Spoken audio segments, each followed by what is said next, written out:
안녕하세요. 오늘도 서연살롱을 찾아주셔서 감사합니다. 돌이 지난 딸아이 키우고 있는 여성이에요. 저희 가족은 일본에 거주하고 있어요. 남편은 일본 대사관에서 일하고 있고 전 한국어 강사로 일하고 있어요. 저희는 국제 결혼을 한 국제 부부예요. 저희 남편은 일본에서 나고 자란 일본 사람이거든요. 일본 사람이랑 결혼을 했다고 하면 연세가 드신 어른들은 안 좋아하세요. 아무래도 일본에 대한 인식이 안 좋으니까요. 남편과 연애를 할 때도 그랬고 결혼을 할 때도 마찬가지였어요. 집안 어른들이 반대를 하셨었거든요. 저야 그러려니 하고 넘길 수 있지만 요즘 들어 제 딸을 보면 걱정이 되곤 해요. 한일 혼혈아로 사는 게 얼마나 힘든지 누구보다 제가 가장 잘 알고 있으니까요. 저도 그 비슷한 시련을 겪었어요. 그것도 다름 아닌 가족들로부터요. 지금은 양가 부모님은 물론 집안 어른들한테도 사랑을 듬뿍 받고 있지만 저희 부부가 결혼에 이르기까지 정말 고생이 많았어요. 저는 어린 시절 친할머니 친할아버지와 한 집에서 함께 살았어요. 아빠는 사업을 하셨고 엄마는 은행에 다니며 맞벌이를 하시느라 우리 3남매를 돌봐줄 수가 없었어요.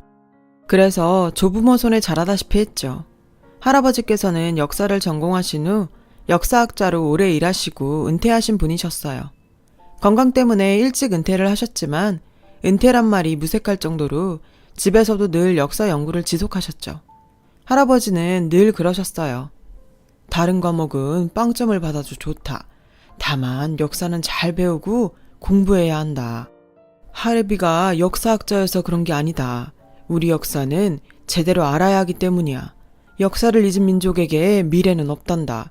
할애비 말 알아듣겠지? 할아버지께서 특별히 심혈을 기울여 가르쳐주신 주제가 있는데 바로 일제강점기와 6.25 전쟁이었어요. 나는 일제강점기를 몸소 겪은 사람이야.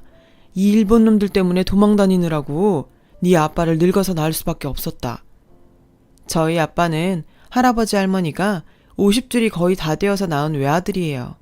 할아버지와 할머니는 꽃다운 나이에 결혼하셨지만 시절이 시절인 만큼 행복한 신혼은 없었죠. 특히 큰할아버지께서는 일본군에게 폭행을 당하셔서 절름발이로 살다가 결국 돌아가셨고 증조할아버지께서는 큰아들의 죽음에 항의하시다가 총을 맞고 세상을 떠나셨다고 해요. 할아버지께 일본은 불구대천지 원수였죠. 그래서 저와 동생들도 일본에 대한 인식이 좋지 않았어요. 일찍부터 시작된 역사 교육의 결과였죠. 중학교에 들어가고 나서는 방학이 되면 늘 할아버지께선 저를 뜻깊은 곳에 데려가 주시곤 했어요. 일제강점기 때 피해를 입으신 분들을 돕는 봉사활동이었죠. 동생들도 몇 번 데리고 가긴 하셨는데 제가 첫째라 그런지 유독 저를 데리고 다니셨어요. 가끔은 할아버지 잔소리가 싫었지만 그래도 배우는 게 많았어요. 저는 할아버지 덕분에 지루할 수도 있는 역사를 그래도 좀 흥미롭게 공부할 수 있었어요. 어쨌든 할아버지가 동기부여는 확실히 됐으니까요. 제 동생들도 마찬가지고요. 이런 환경에서 자라다 보니 자연스럽게 대학을 진학할 때 관련 학과를 생각해 입시 준비를 했어요. 그렇게 심사숙고해서 고른 과는 바로 일어일문학과였어요. 좀 아이러니하다고 생각하시죠? 일제강점기를 공부하면서 일본어를 처음 접하게 되었는데 일본이라는 나라를 알면 알수록 그 언어에도 관심이 가더라고요. 할아버지께서는 그 소식을 들으시고 기뻐하셨어요. 우리 희연이가 우리 역사를 일본에 제대로 알릴 수 있는 사람이 되었으면 좋겠구나. 그놈들은 아직까지도 밥 먹듯이 헛소리하는 거 잘 알고 있지. 내가 죽기 전에 그 헛소리들을 다 바로잡는 걸 보고 죽을 수 있을지 모르겠다. 희연아, 열심히 공부하거라. 솔직히 저는 할아버지께서 싫어하실 줄 알았거든요. 그런데 할아버지는 적을 알아야 적을 물리친다는 생각을 갖고 계시더라고요. 일본을 제대로 눌러주려면 일본말로 따박따박 반박을 해줄 수 있어야 한다고 하셨죠. 그렇게 저는 일어일문학과에 진학했고 대학 생활을 시작했어요. 대학에서 역사 관련 동아리에 들었는데 전공을 살려서 이런저런 활동들을 많이 할 수 있었어요. 활동 중에 많은 부분을 차지했던 건 일제강점기 때 우리나라가 당한 피해를 널리 알리기 위한 활동이었어요. 위안부 할머니들이나 강제징용 피해 사실들을 알리는 일도 했고요. 잔인하게 고문당하다가 죽은 독립운동가 관련 행사도 했었고 그 모든 활동은 외국인, 특히 일본인들도 볼 수 있도록 일본어를 포함한 다양한 각국의 언어로 번역되어 진행되는 경우가 많았거든요. 할아버지는 그런 저를 보시곤 장하다시며 자문이 필요하면 언제든 말하라고 하셨어요. 물심양면으로 도와주신다고요. 덕분에 뿌듯하고 든든하더라고요. 어릴 때부터 할아버지를 통해 역사의식을 바로잡고 살아온 사람으로서 보람이 있는 일들을 하고 있다고 생각했어요. 그래서 열심히 활동했고요. 그러던 어느 날이었어요. 대학교 3학년이 되는 해였는데 저희 동아리에 새로 회원이 한 명 들어왔어요. 그런데 이 사람은 들어오자마자 상당한 화제거리가 되었어요. 이 학생이 일본 사람이었기 때문이죠. 그는 유창한 한국어로 자기소개를 했어요. 저는 아키라입니다. 일본에서 대학을 졸업하고 한국에서 정치외교학과 석사과정을 하고 있어요. 한국 역사에 관심이 많아서 활동할 수 있는 곳을 찾다가 여기 오게 되었습니다. 한국과 일본 사이의 잘못된 역사들을 바로잡고 나중에 외교부에서 일하고 싶어요. 그 말을 들었을 때는 혹시 일본 쪽에 유리하게 억지 부리고 그러는 거 아니야? 라는 생각이 제일 먼저 들었어요. 주위의 다른 학생들 표정도 마냥 밝지는 않았죠. 대놓고 뭐라 할 순 없었지만요. 그렇게 아키라는 동아리 활동을 하게 되었어요. 일본인이라는 편견과 달리 아키라는 선한 미소를 지닌 상냥한 사람이었어요. 자신을 반기지 않는다는 걸 알면서도 먼저 다가와 인사도 하고 적극적으로 활동에 참여했죠. 시간이 흐를수록 저는 물론 동아리방 사람들은 아키라의 본 모습을 깨달아갔어요. 어릴 때는 한국 가수들이 멋있어서 그 사람들을 따라했어요. 한국 아이돌처럼 멋진 가수가 되는 게 꿈이었는데 춤을 못 춰서 엄마가 하지 말라고 했어요. 그래도 한국이 좋아서 한국과 관련된 일을 하는 게 꿈이었어요. 그래서 무슨 일이 있을까 찾다가 위안부 관련 기사를 읽고 너무 충격을 받았어요. 바로 잡아야 하는 일이라고 생각했어요. 그래서 정치외교학을 전공했고 지금도 여기서 공부하고 있어요. 나는 정치인이 될 생각은 없지만 그래도 내가 조금이라도 도와서 사과받는 데 도움을 주고 싶어요. 아키라의 진심이 담긴 말에 동아리방에 모인 사람들은 모두 감동을 받았고 고마워했어요. 저도 마찬가지고요. 그날 이후로 아키라의 호감도는 급상승했고 다들 두루두루 친하게 지냈어요. 눈치채셨겠지만 아키라는 현재 제 남편이에요. 우리가 사귀게 된 계기는 별거 없어요. 저희 집에는 할아버지가 가지고 계신 오래된 역사책들이 많았는데요. 그 중에는 아키라가 찾고 있는 책도 있었죠. 시중에서는 절판이 되어서 구하기 힘든 거라서 제가 빌려주었더니 고맙다고 밥을 산다길래 그러라고 했죠. 그날 밥을 먹으면서 생각보다는 얘기가 길어졌고 서로 잘 맞는다는 걸 알게 되었어요. 그렇게 한 3주 정도 썸을 타다가 아키라가 고백을 해서 사귀게 되었어요. 저는 당시 대학 졸업을 얼마 안 남겨둔 상태로 취업 준비를 하고 있어서 바쁜 나날을 보내고 있었어요. 연애하느라 취업에 실패했다는 소리 듣기 싫어서 취업에 올인하고 있었죠. 그 덕에 졸업식을 몇 주 앞두고 취업 합격 통보를 받았어요. 나름 인지도도 있고 규모도 큰 어학원의 일본어 강사 자리였어요. 제가 일을 시작하고 몇 달 후 아키라도 주한 일본 대사관에서 인턴 생활을 시작했어요. 일과 연애를 병행하며 사귄 지 1년쯤 되었을 때 저는 아키라에게 청혼을 받았어요. 아키라의 인품과 심성을 잘 알고 있던 터라 당연히 저는 청혼을 받아들였죠. 게다가 우리 둘 다 경제적으로 안정이 되어가고 있었기에 결혼을 해도 괜찮겠다고 생각했고요. 아키라의 부모님이 일본에 계셔서 우선 저희 부모님을 먼저 찾아뵙고 인사를 드리기로 했어요. 문제는 집에서 제 남자친구가 일본인이라는 걸 모르고 있었다는 거였죠. 그래서 일단 결혼 얘기만 운을 띄웠어요. 저 지금 만나는 사람이랑 결혼하고 싶어요. 우리 둘 다 벌이도 어느 정도 안정이 됐고 무엇보다 사람이 괜찮거든요. 부모님은 무척 반기셨어요. 제가 결혼하길 기다리고 계셨었거든요. 인사드리기 전에 먼저 말씀드려야 할 것 같아서요. 제가 만나는 사람이 일본 사람이에요. 저는 부모님께 아키라와 만나게 된 얘기를 했어요. 그런데 제 얘기를 듣는 동안 부모님의 얼굴이 급 어둡게 변하더라고요. 그때 이미 감을 잡고 있었죠. 희연아, 너도 알겠지만 아빠랑 엄마는 네가 아랍인이랑 결혼해도 사람만 좋다면 상관없어. 우리 딸의 안목을 믿으니까.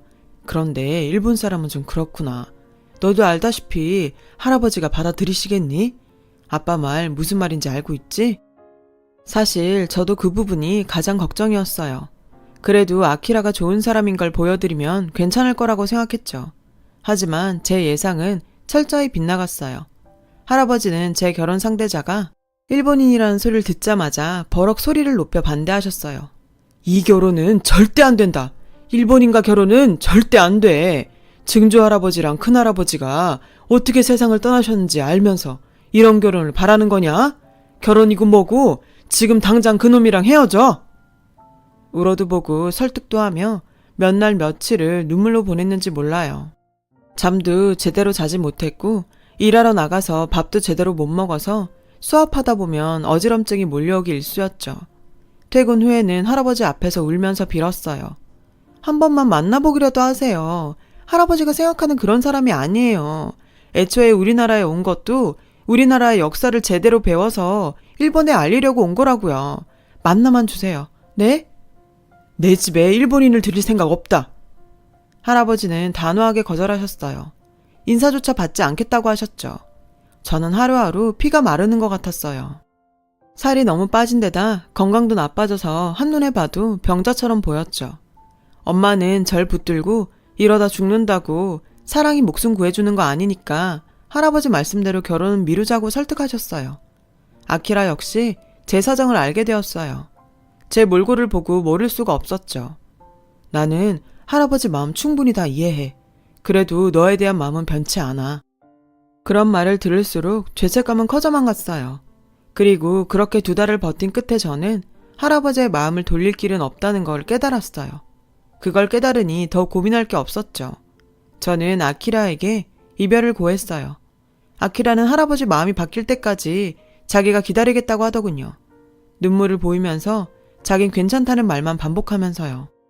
하지만 그렇게 희망 고문을 하고 싶지는 않았어요. 그래서 매정하게 끊어야겠다고 생각했죠. 그게 아키라를 위한 길이라고 생각했거든요. 아니, 기다려도 바뀌지 않아. 그러니까 받아들여. 다시는 연락하지 말아줘. 저는 그렇게 못달짓하는 심정으로 아키라와 헤어졌어요. 한동안 아키라는 제게 전화도 하고 집 앞에서 기다리기도 했지만 저는 만나주지 않았어요. 핸드폰 번호도 아예 바꾸었고요. 독하게 이별하고 잊으려고 했죠. 그렇게 3달 정도가 지나자 더 이상 아키라에게서 연락이 오지 않더군요. 하루는 동아리 친구가 그러더라고요. 일본에 계신 아키라 아버지가 몸이 안 좋아지셔서 일본으로 돌아갔어. 얘기 들어보니까 일본에 정착할 것 같더라. 너랑 헤어지고 진짜 많이 힘들어했거든. 그 소식을 들으니 마음이 너무 아팠어요. 혼자 많이 힘들 것 같아 미안하더라고요. 그러면서도 한편으로는 차라리 잘 됐다고 생각했어요. 일본에서 일 잘하고 살면 그게 오히려 더 나을 수도 있다고 생각했거든요. 물론 시간이 필요하겠지만요. 그렇게 2년이란 시간이 흘렀어요. 저는 여전히 학원에서 강사로 일하고 있었고 아키라가 헤어진 뒤로 남자는 한 번도 만나지 않았어요. 친구들은 그런 저를 걱정했죠.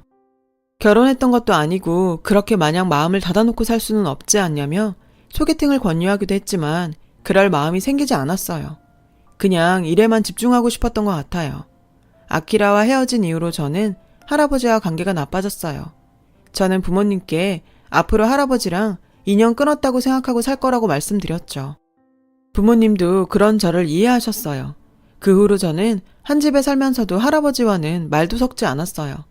할아버지는 그런 제 모습에 훈계도 하시고 회유하셨지만 저는 아무런 반응도 보이지 않았어요. 일본인 하나 때문에 천륜을 저버리는 되먹지 못한 태도는 어디서 배운 게냐? 참다 못한 할아버지는 가끔 호통을 치셨지만 그런 말조차 무시해버렸죠. 그렇게 저는 이별의 상처를 여전히 안고 살아가고 있었어요. 그런데 어느 날 회사로 여동생이 전화를 했더라고요. 무척 다급한 목소리였어요. 아빠가 일본에 출장을 가셨다가 그곳에서 쓰러지셨다고 했어요. 엉엉 울면서 말하는 동생의 말에 순간 가슴이 철렁 내려앉았어요. 일단 동생을 진정시키고는 되물었어요. 천천히 정확히 말해봐. 아빠가 갑자기 쓰러지셔서 급히 병원으로 옮겼는데 뇌출혈이래. 저는 학원에 양해를 구하고 급하게 휴가를 받았어요. 집에 돌아와 보니 엄마는 우느라 정신이 없으셨고 동생은 발만 동동 구르고 있었어요. 아빠를 모셔오려면 일본으로 가야 해서 언어 소통이 되는 제가 가기로 했어요. 당시 남동생은 공익요원으로 근무하고 있어서 해외에 나갈 수가 없었거든요. 엄마는 너무 충격을 받으신 상태라 도움이 안 될 것 같아서 결국 저와 여동생이 일본으로 향했어요. 일본이 먼 거리도 아닌데 가는 내내 속이 타들어갔어요. 여동생은 비행 내내 울먹였고요. 공항에 도착하니 아빠 회사 사람이 나와 있더군요. 아빠가 있는 병원으로 가는 택시 안에서 제게 상황 설명을 해주었어요. 응급수술은 다 잘 돼서 한국으로 모셔가기만 하면 돼. 수술비 처리도 됐으니 걱정하지 말고. 저는 수술비를 회사에서 내주는 건가 싶었어요. 그래서 물어보았죠. 그랬더니 정색을 하더라고요. 어떤 일본인이 내줬어. 너희 아빠한테 은혜를 입은 사람이라던데. 저도 여동생도 의아함을 감추지 못하고 이게 무슨 일인가 싶었어요. 그렇게 병원에 도착을 했고 안내받은 곳으로 가니까 아빠가 누워 있었어요.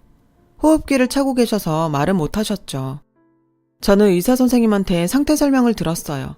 다행히 빨리 발견해 바로 수술을 할 수 있었다며 괜찮을 거라고 하더라고요. 그 말을 듣고 나니 조금 안심이 되었어요. 안심이 되자 그제야 수술비를 낸 사람을 만나야겠다는 생각이 들더군요. 저는 수납창고를 찾아가 수술비를 낸 사람이 누군지 알 수 있냐고 물었어요. 그러자 아직 있을 거라고 하더군요. 따님들이 한국에서 올 때까지 병원에 있겠다고 했다고요. 그때였어요. 수납 직원이 누군가를 가리키며 저 사람이라고 하더라고요. 돌아본 순간 제 눈을 믿을 수 없었어요. 제 뒤에는 2년 전 그렇게 아프게 헤어진 아키라가 서 있었거든요. 그런데 더 놀라웠던 건 아키라는 저를 보고도 전혀 놀라는 기색이 없었다는 거예요. 저는 이게 어떻게 된 거냐고 물었어요. 우리 아버지가 여기 입원해 계셔. 그날도 아버지 간병을 하고 있었는데 병원에서 한국어가 들리길래 가보니 너희 아버지가 실려오시더라고. 혹시나 해서 이름표를 확인해 보니까 너랑 성이 같길래 맞구나 했지. 외국인이 일본에서 수술을 하려면 절차가 좀 까다로워서 회사분들이 힘들어하길래 도와드렸어. 상황이 급해서 일단 수술비부터 처리해야 했고. 많이 놀랐지. 그 말을 들은 저는 손에 얼굴을 묻고 하염없이 울었어요. 너무 미안해서 고개를 들 수가 없었어요. 내가 그렇게 너한테 상처 줬는데 이러면 난 어떡해. 상처를 주다니 절대 그렇지 않아. 내가 너였어도 그랬을 거야. 그러니까 울지 마. 아키라는 저를 안고 달래주었어요. 그렇게 한참을 울던 저는 병실로 아키라를 데리고 들어가 여동생과 아빠에게 인사시켰어요. 아빠는 힘겹게 손을 움직여 삐뚤삐뚤한 글씨로 고맙다고 쓰셨어요. 그리고 미안하다고요. 며칠 뒤 저는 아빠를 모시고 한국으로 돌아왔어요. 이후 아빠는 대학병원에 입원해서 치료를 받으셨고요. 그 일이 있고 얼마 뒤 아키라는 저희 집에 찾아왔어요. 엄마가 초대를 했거든요. 할아버지가 싫어하지 않겠냐고 했더니 얘, 내 남편 살려준 사람인데 어떻게 모른 척하니? 귀한 손님한테 고기 반찬 차려서 밥 한 끼 대접해야 마음이 편할 것 같아. 할아버지도 당신 아들 살려준 귀인인데 함부로 하시겠니? 그러니까 걱정 마. 엄마의 말에 저는 아키라를 초대하게 된 거죠. 아키라는 조금 긴장한 것 같았어요. 할아버지는 그런 아키라를 빤히 보시더니 갑자기 자리에서 일어나셨어요. 그리고는 아키라의 앞에 무릎을 꿇고 앉으셨어요. 그 모습에 모두 놀라서 어쩔 줄을 몰라 했어요. 미안합니다. 이 늙은이의 편견으로 마음에 상처를 주었네요. 그런데도 내 아들까지 살려주었다니 내가 이렇게라도 사죄를 하는 게 도리일 것 같아요. 미안합니다. 그리고 고마워요. 할아버지는 결국 눈물까지 흘리셨어요. 아키라는 할아버지를 일으켜 세우며 이러지 마시라고 할아버지 마음 이해한다고 했어요. 지금이라도 자신을 받아주셔서 감사드린다는 말도 함께요. 그날 저는 참 많이 울었어요. 아키라도 마찬가지였죠. 그렇게 저와 아키라는 2년 만에 다시 사랑하는 연인으로 돌아갈 수 있었어요. 그리고 얼마 뒤 우리는 다시 결혼 준비를 시작하게 되었어요. 이번에 양가 부모님의 허락하에 진행되는 거라서 준비도 수월하고 빠르게 진행이 되었어요. 그 사이 아빠 상태도 많이 호전됐고요. 결혼식은 한국에서 치렀고 신혼살림은 일본에 차리게 되었어요. 아키라가 일본에서 일하고 있기도 했고 시아버지께서 몸이 안 좋으셨기 때문에 저희 부부가 일본에서 살기로 했거든요. 일본으로 떠나오던 날 할아버지는 저와 아키라를 꼭 안아주시면서 어디를 가든지 항상 건강하고 행복하게 살라고 하셨어요. 그러시면서 많이 우시더라고요. 우여곡절 끝에 결혼한 우리 부부는 여전히 서로를 사랑하며 살고 있어요. 그리고 눈에 넣어도 아프지 않은 딸도 낳았고요. 비록 국적은 달라도 사람이 사는 건 똑같더라고요. 힘든 시간도 이겨냈듯이 저희 부부는 앞으로도 사회적 편견과 싸워가며 행복하게 살아갈 거예요. 예쁜 딸과 함께요. 지금까지 제 사연을 들어주셔서 감사드립니다. 들어주신 여러분의 삶에 앞으로도 희망차고 좋은 일들만 가득하시길 바랍니다. 여러분, 사연 댓글에 응원과 현명한 조언 부탁드려요. 좋아요와 구독은 저에게 큰 힘이 됩니다. 오늘도 좋은 일 가득하세요.